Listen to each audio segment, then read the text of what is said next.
Hello everyone, this is Ritu. उम्मीद करती हूँ कि आप सभी लोग अच्छे होंगे और स्वस्थ होंगे। मेरी इस वीडियो का आरपीएफ कांस्टेबल और एसआई वाले बच्चों को बहुत ही बेसब्री से इंतजार था, जिन्होंने इसका फॉर्म फिल किया था। क्योंकि आप लोगों का इंतजार है तो वो एग्जाम डेट में भी बदल चुका है। आरपीएफ एसआई की एग्जाम डेट ऑफिशियली अनाउंस हो चुकी है, जो कि आप लोगों की 2 दिसंबर से लेकर 5 दिसंबर तक आप लोगों के आरपीएफ एसआई का एग्जाम होना है। मतलब कि आज से लगभग आप लोगों के पास 50 दिन आरपीएफ एसआई के एग्जाम के लिए बचे हुए हैं। अभी रेलवे में केवल एएलपी, आरपीएफ एसआई, जेई और टेक्नीशियन की जो एग्जाम डेट है केवल वो ही बताई गई है।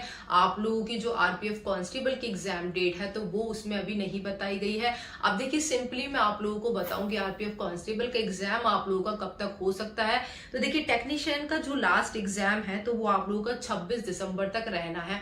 तो इसका मतलब ये है कि 26 दिसंबर से पहले आप लोगों का आरपीएफ का एग्जाम, आरपीएफ कांस्टेबल का एग्जाम बिल्कुल भी नहीं होगा इसमें। ठीक है, जो एग्जाम होने थे उनका शेड्यूल आप लोगों का आ चुका है। तो 26 दिसंबर तक आप लोगों की चीजें रेलवे की तरफ से एग्जाम सेंटर वो आप लोगों के फिक्स्ड है। मतलब कि अब आप लोगों का जो एग्जाम जा सकता है तो वो जनवरी लास्ट या फिर फरवरी मार्च में जाएगा। इसलिए मैं एक चीज कह रही हूँ क्योंकि इसमें आप लोगों के एसएससी जीडी है तो उसका एग्जाम भी आप लोगों का जनवरी में होना है। मोस्ट पॉसिबिलिटी तो यही है कि आप लोगों का एसएससी जीडी का जो एग्जाम है तो वो जनवरी में होगा। अब ऐसे में क्या होता है, रेलवे और एसएससी का जो एग्जाम होता है वो एक साथ कभी भी नहीं हो सकता। क्योंकि आरपीएफ कांस्टेबल का जिन्होंने फॉर्म अप्लाई किया था तो सेम 99% जो बच्चे होते हैं वो आरपीएफ जो एसएससी जीडी होता है तो उसका भी फॉर्म अप्लाई करते हैं, जिसकी वजह से जो इनकी एग्जाम डेट है तो उनके बीच में वो मिक्स हो सकते हैं। इसीलिए इनकी एग्जाम डेट है तो वो आप लोग की कभी भी एक साथ नहीं हो सकती है। इसलिए ज्यादातर आप लोगों के चांसेस हैं आरपीएफ कांस्टेबल के एग्जाम के तो वो आप लोगों के जनवरी के बाद में ही बन रहे हैं। देखिए, ज्यादा आप लोगों को इसमें परेशान होने की जरूरत नहीं है कि कभी सडन आप लोगों के सामने डेट आ जाए आरपीएफ कांस्टेबल की, तो ऐसा बिल्कुल भी नहीं होगा। ये मान के चलिए, मिनिमम अगर आप लोगों को टाइम देते हैं ये एग्जाम डेट बताने से पहले तो वो आप लोगों का 2 महीने रहेगा। इसलिए 2 महीने में भी आप लोग इतनी अच्छी प्रिपरेशन कर सकते हैं, बहुत अच्छी। अगर आप लोग आज से ही जो मैं आप लोगों के लिए स्ट्रैटेजी वीडियो लेकर आई हूँ उसको फॉलो करेंगे कि किस डायरेक्शन में हमें पढ़ाई करनी है। ये वीडियो मेरी आप लोगों के आरपीएफ एसआई और कांस्टेबल दोनों के लिए बहुत ज्यादा इंपॉर्टेंट रहने वाली है। लेकिन शर्त यही है कि आज से ही इस चीज को आपको फॉलो करना होगा, फिर चाहे वो आपका आरपीएफ एसआई का एग्जाम हो या फिर कांस्टेबल का। दोनों आप लोगों को मैं गारंटी के साथ कह रही हूँ कि आपके 100% निकलेंगे। सबसे इंपॉर्टेंट बात बता दूं कि आप लोग उन लकी एस्पिरेंट में से हो जिन्हें आरपीएफ कांस्टेबल और एसआई का फॉर्म भरने का मौका मिला।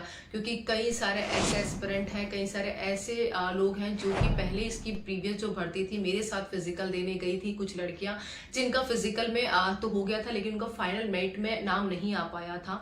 तो वो लोग आज इसका फॉर्म अप्लाई नहीं कर पाए, जिसके लिए उनको काफी ज्यादा दुख है। क्योंकि जो वैकेंसी है वो काफी टाइम बाद आई है, मतलब कि 4 से 5 साल बाद आई है। तो इस बीच वो लोग ओवर एज हो चुके हैं। और यकीन मानिए, उनसे जब मैंने पूछा था कि क्या आप इसी जॉब के लिए प्रिपरेशन कर रहे थे, उन्होंने बोला था कि ये मेरी ड्रीम जॉब है। तो आप लोग देख सकते हैं, जिसका पूरा करियर इसके ऊपर डिपेंड था वो उस ड्रीम जॉब को पाना चाहते थे तो उस चीज के लिए वो एलिजिबल ही नहीं रहे हैं अब। और आप लोग कितने लकी हैं कि आप लोगों को एक मौका मिल रहा है कि आप उस पोजीशन पे पहुंचे जिसके लिए आप लोग प्रिपरेशन कर रहे हैं। एक सरकारी नौकरी तक आप लोग पहुंचे, वो भी एक वर्दी वाली, जो कि इंडियन रेलवे के अंदर आप लोगों को वर्दी, जिसको पुलिस भी कह सकते हैं रेलवे की, वहां तक पहुंचने का मौका मिल रहा है। और ऐसे में आप लोगों के ऊपर और भी ज्यादा जिम्मेदारी बन जाती है कि हमें जो मौका मिला है, फिर वो चाहे किस्मत से मान लो, चाहे जितनी भी वैकेंसी निकली हो, हमें केवल उस मौके में अपने आप को प्रूव करना है और हमें इस मौके को हाथ से बिल्कुल भी नहीं जाने देना है। फिर वो मेल हो फीमेल, दोनों के लिए मैं बता रही हूँ कि पूरी जी जान इस जो आप लोगों को मौका मिला है इसमें लगानी है।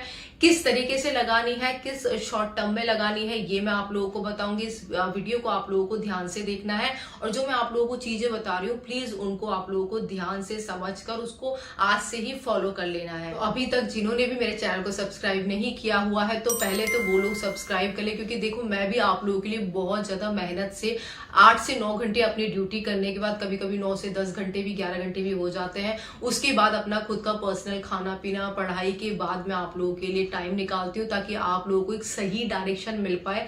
जो गलतियां मैंने अपने एग्जाम्स में करी थी, मैंने भी काफी एग्जाम्स क्लियर करे हैं जो कि 12th बेस पे थे जब मेरी ग्रेजुएशन नहीं हुई थी। आप लोगों के मैंने आरपीएफ भी निकाला हुआ था, टेक्नीशियन, एनटीपीसी और राजस्थान एसआई, एसएससी जीडी, काफी सारे एग्जाम्स निकले हुए थे। तो जो चीज मैंने गलतियां करी थी, मैं चाहती हूँ कि वो गलतियां आप लोग ना करें। एक सही डायरेक्शन आप लोगों के पास होना बहुत ज्यादा जरूरी होता है। हर कोई पढ़ाई कर रहा है लेकिन एक सही डायरेक्शन हर किसी के पास नहीं है, सही गाइडेंस हर किसी के पास नहीं है। मैं जिस रास्ते से निकल कर आई हूं तो मेरा भी फर्ज बनता है कि आप लोगों को उस रास्ते पे क्या क्या चीजें आप लोगों के सामने आएंगी, किस तरीके से आप लोगों को उन रास्तों में बचना है, वो सब मैं आप तक पहुंचाऊं। तो इसीलिए आप लोग भी मेरे चैनल को सब्सक्राइब करके सपोर्ट करते रहे, क्योंकि ये चैनल आपका ही है। जितना ज्यादा आप लोग इसको सपोर्ट करेंगे उतना ज्यादा ही यहाँ पर आप लोगों को सारी चीजें अवेलेबल होती जाएंगी। बहुत जल्द हमारी यूट्यूब फैमिली 2 लाख लोगों की होने वाली है, जिस पर हमारी पूरी कोशिश रहेगी कि ज्यादा से ज्यादा जरूरतमंद बच्चों को फ्री में बुक्स प्रोवाइड करवाई जाए ताकि वो लोग अपना सिलेक्शन ले सके एक सरकारी नौकरी में। अब देखिए, इस वीडियो के आप लोगों के टोटल 2 पार्ट होंगे। पहला पार्ट जो कि आज चल रहा है जिसमें हमारा केवल जीएस कंप्लीट होगा, क्योंकि जीएस में आप लोगों के 50 क्वेश्चन पूछे जाने हैं आरपीएफ कांस्टेबल और एसआई के लिए, जो कि आपके सिलेक्शन में बहुत ज्यादा इंपॉर्टेंट रोल प्ले करने वाला है। और जो सेकंड हमारी पार्ट 2 वाली वीडियो होगी इसी की, तो उसमें आप लोगों की मैथ्स और रीजनिंग के बारे में बताऊंगी कि किस तरीके से आप लोगों के जो क्वेश्चन है वो पूछे जाएंगे, और जो आप लोगों के टॉपिक्स हैं कौन कौन से इंपॉर्टेंट है, और जो आप लोगों का वेटेज है वो किस अकॉर्डिंग रहने वाला है टॉपिक वाइज, और किस तरीके से वहां पर आपको अच्छा स्कोर करना है। तो वो मैं आप लोगों को अगली वीडियो में बताऊंगी, क्योंकि काफी ज्यादा लंबी हो जाती है वीडियो। इस वीडियो में केवल हम लोग जीएस को कवर करेंगे। जीएस आप लोगों के लिए बहुत ज्यादा इंपॉर्टेंट रहने वाला है। स्टडी प्लान आरपीएफ कांस्टेबल और एसआई दोनों को आज से ही अप्लाई कर देना है, क्योंकि आप लोगों की जो आरपीएफ एसआई का एग्जाम है वो लगभग 50 दिन बाद होना है। तो 40 दिन का मैंने इसमें टारगेट बनाया ताकि 40 दिन में पूरी की पूरी जीएस आप लोगों की कवर हो जाएगी। फिर आरपीएफ जो कांस्टेबल वाले हैं तो उनको केवल उसको रिपीट करना है, और जो आरपीएफ एसआई वाले हैं तो वो उसको जीरो से भी अगर कोई आज से भी प्रिपरेशन कर रहा है तो उसका भी इजीली सिलेक्शन हो जाएंगे। बस जो मैं आप लोगों को स्टेप बताऊंगी उनको आपको ध्यान में रखना है, और उन्हीं को फॉलो करके डेली अपना रूटीन इसी अकॉर्डिंग बनाना है। आप सभी जानते हैं कि आरपीएफ कांस्टेबल और एसआई में आप लोगों से टोटल 120 क्वेश्चन पूछे जाएंगे, जो कि 120 नंबर के होंगे। साथ में इसको करने के लिए आप लोगों को 1.5 घंटे का टाइम दिया जाएगा। इसमें नेगेटिव मार्किंग आप लोगों की 1/3 रहती है, जो कि मोस्टली रेलवे के एग्जाम में आप लोगों को यही देखने को मिलेगी। साथ में इसमें आप लोगों का जो कांस्टेबल का एग्जाम होता है तो वो आप लोगों का 10th बेस का होता है, वहीं जो ग्रेजुएशन लेवल का होता है वो आप लोगों का आरपीएफ एसआई का एग्जाम होता है। देखिए, इसमें कांस्टेबल में जो मेनली सिलेबस आपका आता है तो वो 10th लेवल का ही आप लोगों का पैटर्न इसको माना जाता है। वहीं जो आप लोगों का एसआई का लेवल है तो वो इससे थोड़ा सा आपका हाई हो जाता है, मतलब कि जो 12th बेस के एग्जाम होते हैं, ग्रेजुएट बेस के एग्जाम होते हैं, तो उस तरीके से आप लोगों का इसका लेवल पूछा जाता है। इतना ज्यादा हार्ड भी एसआई का एग्जाम नहीं होता है। बस जिस तरीके से आप लोगों का कांस्टेबल का पैटर्न होता है उसमें थोड़ा सा ट्रिकीनेस उसमें आ जाती है, जिसकी वजह से आप लोगों को वो थोड़ा सा इसमें हार्ड मान सकते हैं। और जो पिछली बार का सिनेरियो था 2018-19 का, तो उस टाइम पर आप लोगों का जो एग्जाम का लेवल आया था तो वो इजी टू मॉडरेट आया था कांस्टेबल के लिए, और आप लोगों का जो एसआई का एग्जाम था तो वो मॉडरेट टू हार्ड ही आप लोगों का माना गया था। लेकिन इस बार कांस्टेबल का जो एग्जाम है तो वो लिख कर ले लो, आप लोगों का मॉडरेट टू हाई 100% जाने वाला है, क्योंकि आप लोगों का कॉम्पिटिशन बहुत ज्यादा बड़ा है, अवेयरनेस बहुत ज्यादा बड़ी है। बच्चे काफी टाइम से इसकी तैयारी कर रहे हैं, और 1 साल आप लोगों का मतलब घूम कर आ जाएगा जब आप लोगों का इसका एग्जाम होगा, यही मान के चल सकते हैं। तो प्रिपरेशन आपकी काफी अच्छी खासी हो चुकी है। और साथ में जो लोग प्रिपरेशन पहले से कर रहे थे, जो कि दिल्ली पुलिस वाले थे, एसएससी जीडी का भी आपका एग्जाम हुआ था पिछली भर्ती का, तो वो लोग रूटीन में अभी भी है।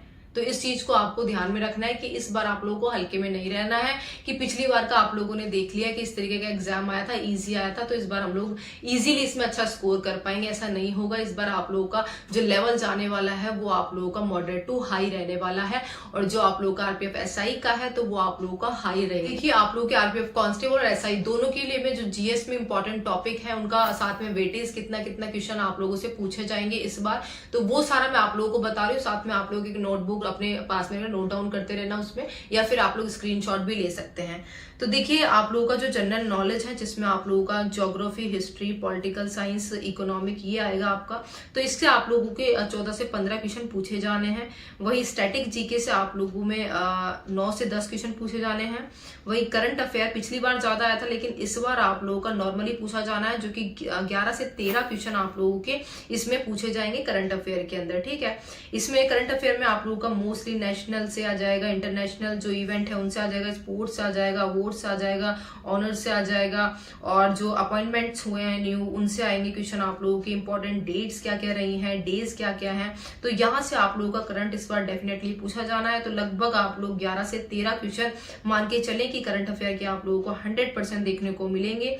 वहीं आप लोगों का इंडियन रेलवे से भी इसमें क्वेश्चन पूछे जाते हैं, जैसे कि सिग्निफिकेंट से पूछ लिया, और करंट डेवलपमेंट्स इन रेलवेज के अंदर वो पूछ लिया आप लोगों से। तो 4 से 5 क्वेश्चन फिक्स है कि रेलवे जो इंडियन रेलवे हमारा उससे रिलेटेड आप लोगों से पूछ लेगा, चाहे फिर वो करंट में मिक्स करके ही क्यों ना पूछ ले।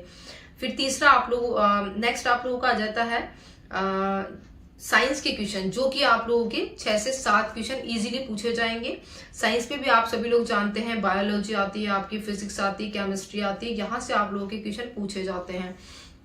वहीं आप लोगों का जो इंडियन कॉन्स्टिट्यूशन है, वहां से आप लोगों के फंडामेंटल राइट्स, ड्यूटीज और अमेंडमेंट्स, ये सारी चीजें पूछी जाएंगी, जो कि आप लोगों के 7 से 8 क्वेश्चन इसमें आप लोग फिक्स मान सकते हैं। और फिर नेक्स्ट आ जाते हैं आप लोगों की बुक्स से आएंगे, बुक्स एंड ऑथर्स से आ जाएंगे आपके क्वेश्चन, 2 पूछे जाने हैं।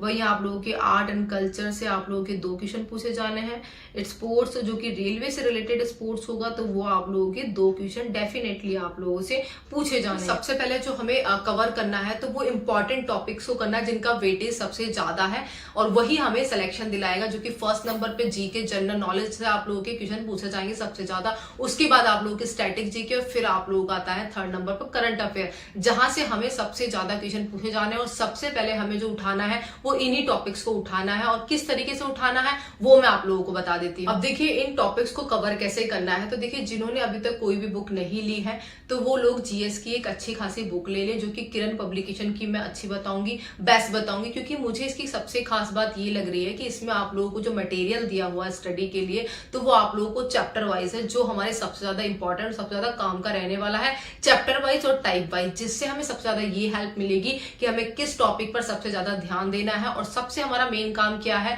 कि जिसका वेटेज सबसे ज्यादा है, हमें उसी पर सबसे ज्यादा फोकस करना है। हमें इसकी एक शॉर्ट पेपर बुक भी आप लोग जरूर ले लें इसके साथ, क्योंकि इसमें आप लोगों के 2018 से लेके 2019 में जितने भी शिफ्ट में आप लोगों के एग्जाम हुए हैं, आरपीएफ एसआई और कांस्टेबल दोनों के, तो वो सारे इसमें आप लोगों को दिए हुए हैं। क्योंकि इससे हमें ये पता लगेगा कि जो हमने चैप्टर वाइज चीजें पढ़ी हैं, तो वो किस लेवल तक पहुंची है, किस स्टेज तक हम उसमें इंप्रूव कर पाए। जिन्हें भी बुक्स का लिंक नहीं मिलता है, या फिर जो मेरे पास रेगुलर कमेंट कर रहे थे काफी टाइम से कि इनकी कांस्टेबल और एसआई के लिए बुक बताइए, तो उन्हें मैंने बता दिया, सजेस्ट कर दी, काफी अच्छी बुक है। तो आप लोग डिस्क्रिप्शन बॉक्स में उसका लिंक आप लोगों को प्रोवाइड करवा दूंगी, जहां से जाकर आप लोग उसको ले सकते हैं, ताकि आप लोगों को परेशानी ना हो। और साथ में मैं इसमें आप लोगों को मैथ्स और रीजनिंग की बुक का लिंक भी प्रोवाइड करवा दूंगी, जो कि आप लोगों के लिए बहुत ज्यादा इंपॉर्टेंट रहने वाली है, जिनके बारे में मैं आप लोगों को जो सेकंड पार्ट है उसमें बताऊंगी। आप सभी लोग जानते हैं कि जो जीएस मतलब कि जनरल अवेयरनेस वाला जो पार्ट होता है, वो आप लोगों का मैक्सिमम आप लोगों के जो एग्जाम होने वाले रेलवे के,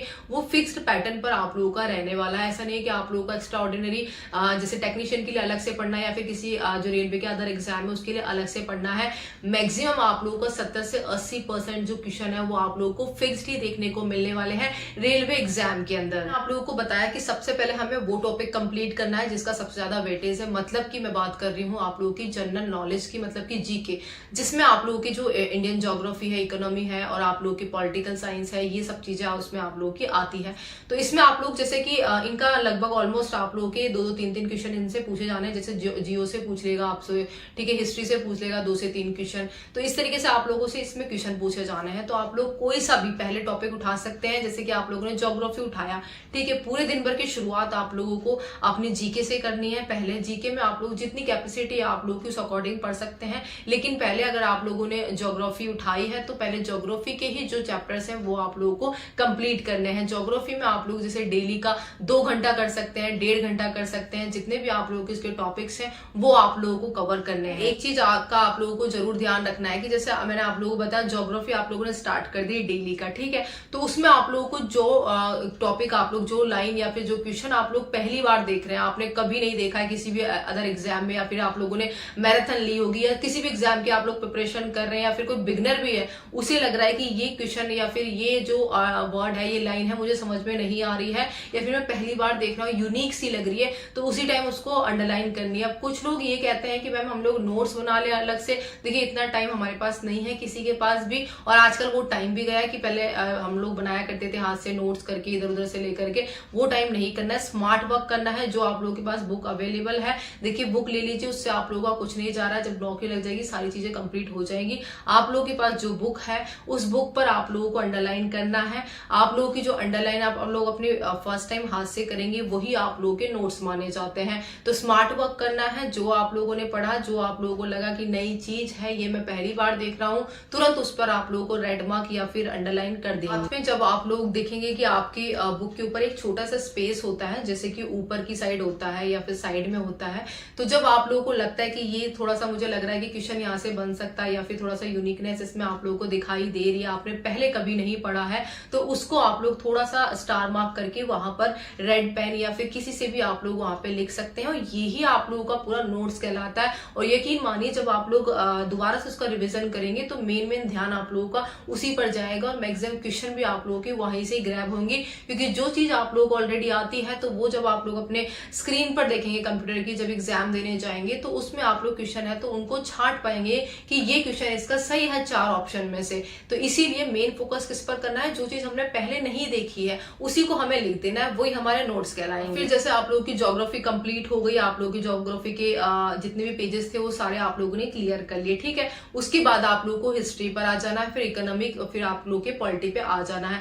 लेकिन ये चीज आप लोगों को ध्यान में रखना है कि इस बीच आप लोग किसी अदर चैप्टर पे नहीं जाएंगे, जैसे कि आप लोग स्टैटिक जीके पे चले गए या फिर आप लोग जो मैंने बताया साइंस में चले गए, ऐसे आप लोगों को नहीं करना, ये गलती बिल्कुल नहीं करनी। जीके शुरू कर दी है तो जीके का एक फ्लो बनना चाहिए आप लोगों का। ज्योग्राफी कर रहे हैं, ज्योग्राफी के बाद आप लोग हिस्ट्री करें, हिस्ट्री के बाद आप लोग इकोनॉमी करें, पॉलिटिकल साइंस करें, ये आप लोगों का पैटर्न रहना चाहिए, जिससे आप लोगों का जो फ्लो है वो बहुत अच्छी तरीके से रहेगा। साथ में आप लोगों को जो चीजें हैं वो भी समझने आने लग जाएंगे। आप लोगों को इस जो जीके मैंने बताई है, जो कि आप लोग अपने अकॉर्डिंग इसको कर सकते हैं, जैसे कोई 2 घंटे में क्लियर कर रहा है, कवर कर रहा है, या फिर कोई पुराना एस्पिरेंट है वो इसको 45 मिनट में कर रहा है, 50 मिनट में कर रहा है, जितनी आप लोग की कैपेसिटी है। कोई बिगनर भी है, 0 से शुरू कर रहा है, आज से शुरू कर रहा है, तो वो इसको 2 घंटे में भी, 2.5 घंटे में भी खत्म कर रहा है, तो भी बहुत ज्यादा उसके पास टाइम है। क्योंकि इसके अलावा हमारे पास केवल 2 ही जो सब्जेक्ट है वो बचते हैं, जो कि मैथ्स और रीजनिंग है। अगर उसमें भी हम लोग 1.5 घंटा भी देते हैं तो भी आप लोगों के पास 24 घंटे में से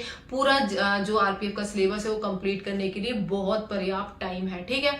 तो मैं बात कर रही हूँ आप लोगों की जीके की। अब जीके के साथ साथ आप लोग अपने जिस अकॉर्डिंग आप लोगों की कैपेसिटी है उस अकॉर्डिंग जीके को कवर करना है, ठीक है।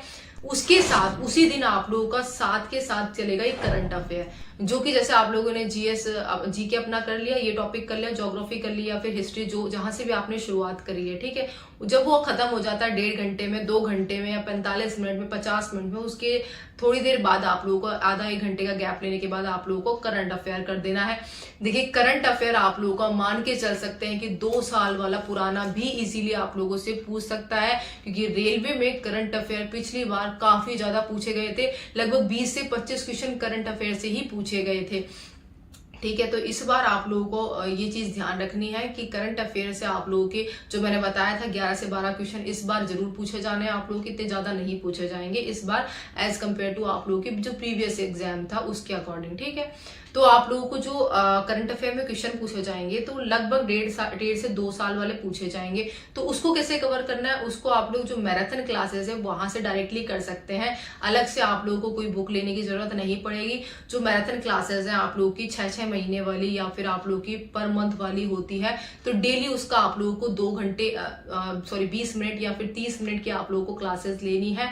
डेली आप लोग यूं मान के चल सकते हैं कि उसमें से 20 से 30 क्वेश्चन आप लोग डेली के कवर कर लेंगे। ठीक है, 6 घंटे का जो 6 महीने का जो मैराथन होता है वो काफी ज्यादा लंबा होता है, इसीलिए कम से कम मुझे लगता है वो 3-4 घंटे का तो होता ही है मैराथन जो 6 मंथ का होता है। तो आप लोग डेली 15 से 20 मिनट का आप लोगों को मैराथन लेना है, फिर वापस से अगले दिन आप लोगों को उसको शुरू कर देना है। ये शेड्यूल आप लोगों का रहेगा जब तक आप लोगों का पूरा आपका जब तक एग्जाम नहीं आ जाता है। बोलते हैं कि करंट अफेयर हम लोग भूल सकते हैं क्योंकि 50 दिन बाद हमारा एग्जाम होना और कांस्टेबल का लगभग अभी 3 महीने का टाइम है एग्जाम के लिए, तो हम उसमें किस तरीके से करेंगे। तो देखिए करंट अफेयर ऐसे भूला नहीं जाता। एक बार हम लोग जब स्क्रीन पर कोई चीज देख लेते हैं करंट अफेयर की खासकर, तो जब हमारे सामने 4 ऑप्शन आते हैं तो उसमें से हम उसको एलिमिनेट कर पाते हैं कि हमारा सही आंसर कौन सा है। ठीक है, लेकिन फिर भी मैं आप लोगों को ये बोलूंगी कि साथ में आप लोगों को एक ब्लैंक रजिस्टर जरूर रखना है।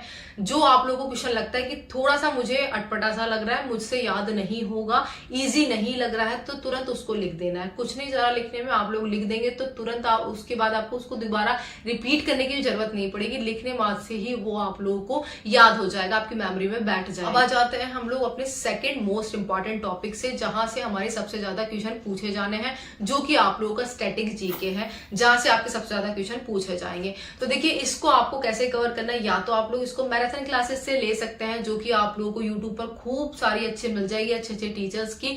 तो वहां से आप लोगों को एक क्लास लेनी है, डेली आप लोगों को 1, 2, 3 करके प्लेलिस्ट जो भी है उनकी पड़ी हुई है, तो उसको आप लोगों को एक प्लेलिस्ट से आपकी जो स्टैटिक जीके वो कवर हो जाएगा। आप लोगों को स्टैटिक जीके में ज्यादा इतना टाइम देने की जरूरत नहीं पड़ेगी, क्योंकि इसमें आप लोगों की जो चीजें होती है वो इंटरेस्टिंग भी होती है, थोड़ी सी आप लोगों को खुद इंटरेस्ट भी आता है इसको पढ़ने में, तो इजीली आप लोगों को चीजें याद हो जाती है। तो आप लोग इसमें ज्यादा टाइम अपना नहीं लगा पाएंगे। इजीली आप लोग यूं मान के चल सकते हैं कि 45 से 50 मिनट अगर आप लोग स्टैटिक जीके को दे रहे हैं तो वो बहुत अच्छा है। काफी ज्यादा से ज्यादा क्वेश्चन आप लोग उसमें कवर कर पाएंगे। और जो आप लोगों का स्टैटिक जीके है उसको अगर आप लोग ऑनलाइन क्लासेस से करते हैं तो उससे सबसे ज्यादा बेनिफिट उसका ये होता है कि जब आप लोग क्लासेस लेते हैं तो उसमें आप लोग की एक चीज के साथ और भी जो एक्सप्लेनेशन होती है वो भी जो वहाँ टीचर होते हैं वो समझाते हैं, जिसकी वजह से आप लोगों के नए जो क्वेश्चन होते हैं वो भी आप लोगों को देखने को मिलते हैं। उस टाइम पे आप लोगों को ये काम करना है कि अपने साथ जो मैंने आपका खाली रजिस्टर बनवाया था जो कि करंट अफेयर का था, तो उसी का दूसरा सेक्शन करना है आप लोगों को स्टैटिक जीके करके। जो क्वेश्चन आप लोगों को याद है वो तो आपने जो मैराथन क्लास है उसमें देख लिया, लेकिन जो टीचर आप लोगों को उसके एक्सप्लेनेशन के साथ बता रहा है, एक क्वेश्चन से